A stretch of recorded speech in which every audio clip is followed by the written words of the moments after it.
पुढच्या इतर बातम्यांकडे वळतोय। निवडणूक आयोगाने एकनाथ शिंदेंना शिवसेना हे नाव आणि धनुष्यबाण चिन्ह दिल्यावर आरोप प्रत्यारोपांच्या फैरी सुरू झालेल्या आहेत। शिवसेना नेते संजय राऊत यांनी तर थेट सरकारवर गंभीर आरोपच केलेले आहेत। शिवसेना पक्ष आणि चिन्हाकरता आतापर्यंत 2000 कोटी रुपयांचा सौदा झाला, व्यवहार झाला असा खळबळजनक आरोप राऊतांनी केलाय।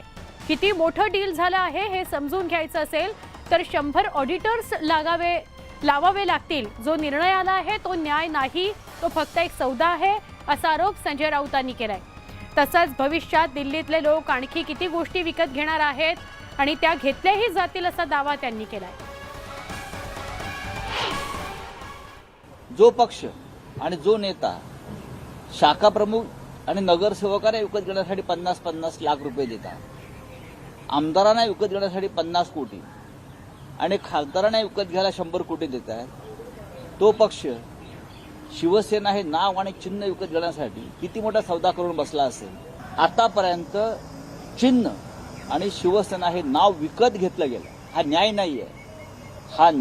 हा निर्णय विकत घेतलेला आहे, हा सौदा आहे, हे डील आहे आणि आतापर्यंत 2000 कोटी रुपये ह्याच्यावरती खर्च झालेले आहे। पुढचं मी तुम्हाला भविष्यात सांगेन, पण मी आता माझ्या मतावर ठाम आहे। हा निर्णय हा विकत घेतलेला निर्णय आहे। यापुढे असं अनेक गोष्टी विकत घेण्याची तयारी सुरू आहे। एक दिवस हे मुंबई आणि महाराष्ट्र सुद्धा विकत घेतील दिल्लीचे लोक। संजय राऊतांचं नामांतर कॅशियर असं करावं लागणार आहे। नैराश्यातून ते काहीही बरळत चाललेत अशी टीका शिवसेनेचे आमदार सदा सरवणकरांनी केली। एखादा कॅशियर असावा आणि त्यांनी पैसे मोजून गल्ल्यात किती पैसे आलेत हे सांगावं, अशा प्रकारचे आरोप हे संजय राऊत साहेब करतात। मला असं वाटतं त्यांच्या या सगळ्या आरोपांमधनं त्यांची संस्कृती आणि त्यांचे विचार हे आज जनतेसमोर येत आहेत। आज जी बाळासाहेबांनी अहोरात्र मेहनत घेऊन उभं केलेलं शिवसेनेचं हे वृक्ष आज कोलमडताना पाहत असताना सुद्धा संजय राऊत ते सांभाळण्याचा प्रयत्न न करता ते उद्ध्वस्त कसं करता येईल या दृष्टीने प्रयत्न करतात। शिवसेना पक्ष आणि धनुष्यबाण चिन्ह विकत घेण्याकरता मोठा सौदा झाल्याचा गंभीर आरोप खासदार संजय राऊतांनी केलाय। याकरता 2000 कोटींचा व्यवहार झाल्याचा आरोप राऊतांनी केलाय। राऊत यांच्या याच आरोपांना शिंदे समर्थक शिवसेना नेते नरेश म्हस्के यांनी जोरदार प्रत्युत्तर दिलंय। ट्विटरवर तुमचं डोकं ठिकाणावर आहे का असा प्रश्नच म्हस्के यांनी विचारलाय।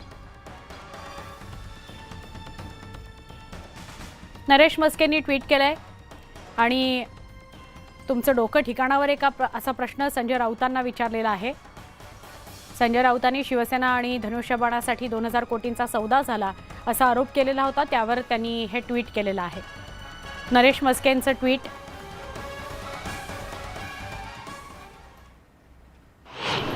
असा प्रश्न विचारावा वाटतो। रात्रीची भांग असेल किंवा रात्रीचा गावठी ब्रँड असेल, कदाचित त्यांच्या बरळण्यावरती त्याचा परिणाम झाला आहे। त्यांना खरोखरच ट्रीटमेंटची गरज आहे। मी वारंवार सांगतोय की आमच्या ठाण्यामध्ये एक फेमस हॉस्पिटल आहे, संजय राऊतांवरती त्यांचं मानसिक संतुलन बिघडलेलं आहे आणि त्यांना ट्रीटमेंटची गरज आहे। ते आमच्या ठाण्यात अवेलेबल होईल। त्यांच्या ज्या बाष्कळ प्रतिक्रिया आहेत ना, त्यांच्यावरती शेंबडं पोरही आता असतं। त्यामुळे त्यांनी एक सुपारी घेतली होती शिवसेना संपवण्याची। राष्ट्रवादीकडनं असेल, कोण म्हणतं शरद पवार साहेबांनी त्यांना सुपारी दिली होती शिवसेना संपवण्याची।